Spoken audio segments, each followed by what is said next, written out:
Hello, POS 201 students. This is your video lecture on social welfare policymaking. What I want to do with this lecture is just kind of introduce you to a little bit of the history and some of the basics of social welfare policy in America. And so, quick definition: welfare basically means a wide range of social and economic services provided by government, including health care, education, unemployment, retirement insurance, assistance to the poor, and public housing. So it takes many forms. Now, one misconception is that welfare is only for the benefit of the very poor, those people below the poverty line, but that is actually not the case. Most programs actually benefit the middle class, such as Medicare, Social Security, pensions, and employment insurance. So a lot of social programs are actually designed to help the middle class.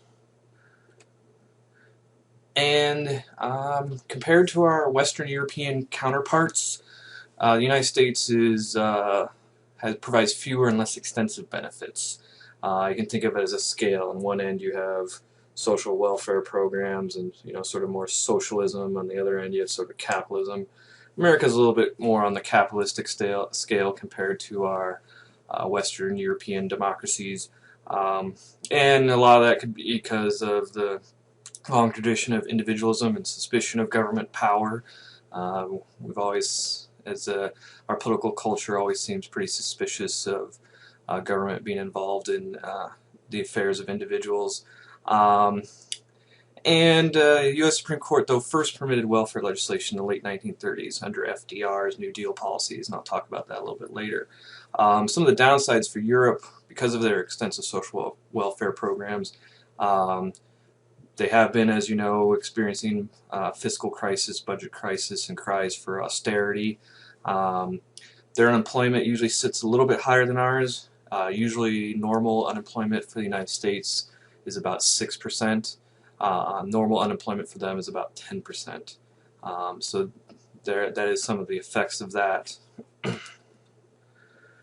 Alright, now, social welfare policy can be divided into two main categories. Those that benefit the poor, and that's like food stamps, health care, housing aid, and those are what are called means-tested programs. You have to be at a certain level of below the poverty line to receive certain benefits. And then there's those that benefit the general public, like social insurance programs. And then also regulations that protect consumers and worker safety also fall under this category of social welfare. Alright, so entitlement programs. Those are government benefits that certain qualified individuals are entitled to by law, regardless of need. Social Security falls under this category.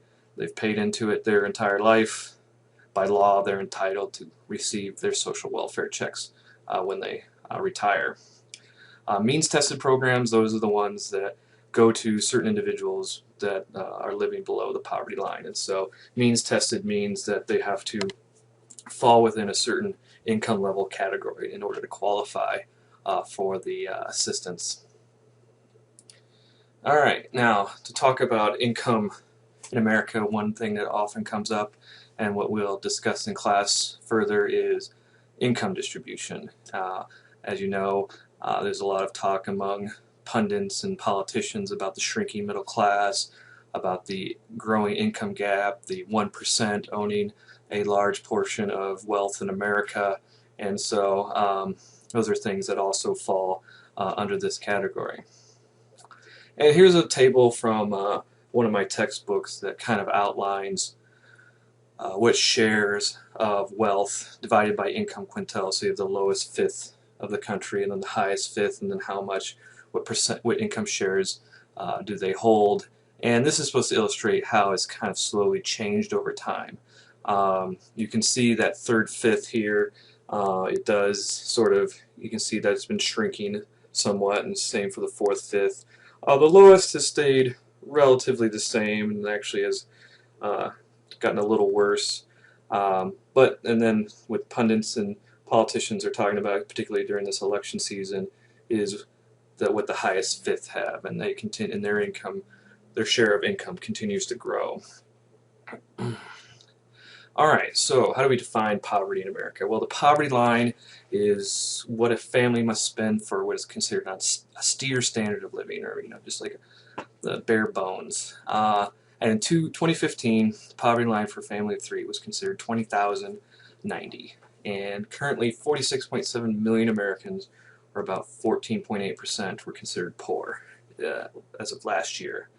What's important to keep in mind, though, is that people move in and out of the poverty line all the time. Sometimes they fall below, sometimes they're able to rise out, either because of a better job or a sudden loss in the family. There's a lot of different factors that affect what puts a person below the poverty line. And one trend we will probably discuss more in class is what's called the feminization of poverty. So if we were looking at poverty, say, during the New Deal, FDR, 1930s, 1940s, the income, or the group that was considered the most impoverished, were the elderly. Social Security, with the creation of Social Security and other benefits, that is no longer the case.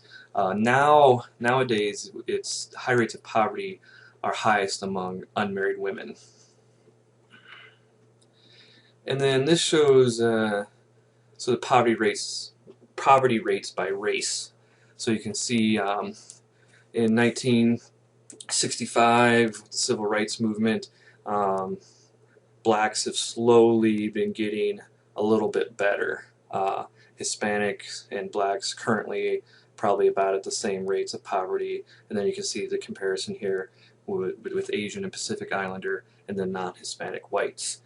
So poverty does seem to be higher for minority groups, and we'll discuss those reasons in class. Alright, so what part does government play? Well, taxation. Now, our system is a progressive tax system. People with higher incomes pay a greater share. Some politicians call for more of a proportional tax where all people pay, say, the same share of their income, like 5 or 7% across the board, no matter what your income level is. Regressive taxation, nobody really advocates that. No one wants to put a heavier burden on the poor. And then another way that money goes back to the impoverished is the earned income tax credit, or the negative income tax. Income to very poor people in lieu of charging them an income tax. Alright. Let's see. Yeah, so I've already talked about this. Benefits given by government directly to individuals. Some transfer benefits are actual money, such as Social Security or entitlements. Other benefits are where recipients get benefit without actually getting money, such as food stamps, and those are the means-tested programs. Alright. And then here's a table from one of my textbooks that shows what, entitlement programs versus means-tested programs. So, what description, who the beneficiaries are, where the funding comes from. So Social Security, get a monthly check, goes to retired or disabled people, payroll tax on employees and employers. So if you're working a part-time or full-time job, you'll see your FICA taxes deducted from every paycheck. That's your Social Security. And then you have something like food stamps on the bottom there. Those are coupons that can be used to buy food. People whose income falls below a certain level. It's a means-tested program, and that comes from general federal revenues or taxes. Alright, so then I want to give you a brief history of welfare policy in America. Starts in the 1930s with, and before the 1930s, assisting the impoverished or the poor was thought of as a private function conducted by charities and churches. But with the Great Depression, unemployment rose to 25%, the economy crashed, the stock market crashed, the financial system collapsed, and so in the 1930s, President Roosevelt and Congress established the Social Security Act of 1935. And these all went to the Supreme Court. They were all challenged in the court, and it, very controversial at the time, much like Obama's Affordable Care Act. It was pretty controversial for our time period. These were also a lot of opposition to the Social Security Act. They all went to the Supreme Court. But basically what they included was retirement pensions for senior citizens, because as I mentioned before, the highest rates of poverty at that time were among the elderly. unemployment insurance, and aid to needy families. And it was aid to families with dependent children, basically. Money grants to poor families with children. And so that continued on until 1995, and I'll talk about what reforms happened then. Okay, so Social Security Act of 1935. The next major expansion of social welfare policy in America was under President Lyndon, Lyndon B. Johnson, who declared a war on poverty and created many new social welfare programs. You know, Americans, we like to declare war on everything: war on drugs, war on terror. We also declared war on poverty. And so he established new welfare programs such as Medicare and Medicaid and the food stamp program. And so, and a lot of this was also part of John F. Kennedy's original plan, but since he was assassinated, it was Lyndon B. Johnson who sort of enacted John F. Kennedy's vision. All right, and then we get up to Ronald Reagan, who, and as you know, the argument between Democrats and conservatives and Republicans is, conservatives and Republicans believe that welfare does what? It creates dependencies, and people who are on welfare have less incentive to go out and find a job. Democrats, on the other side, argue that, people sometimes, life circumstances take them in bad directions and they need assistance to get out of poverty. So President Reagan, though, a Republican president, cut welfare benefits and tried to remove people from benefit rolls. And this is something we'll talk about in class, is, considering the chart I showed earlier about the poverty rates among minority groups. Attitudes toward welfare have become race-coded. The belief that most people on welfare are African Americans, and so and there's a lot of perception that goes along with that.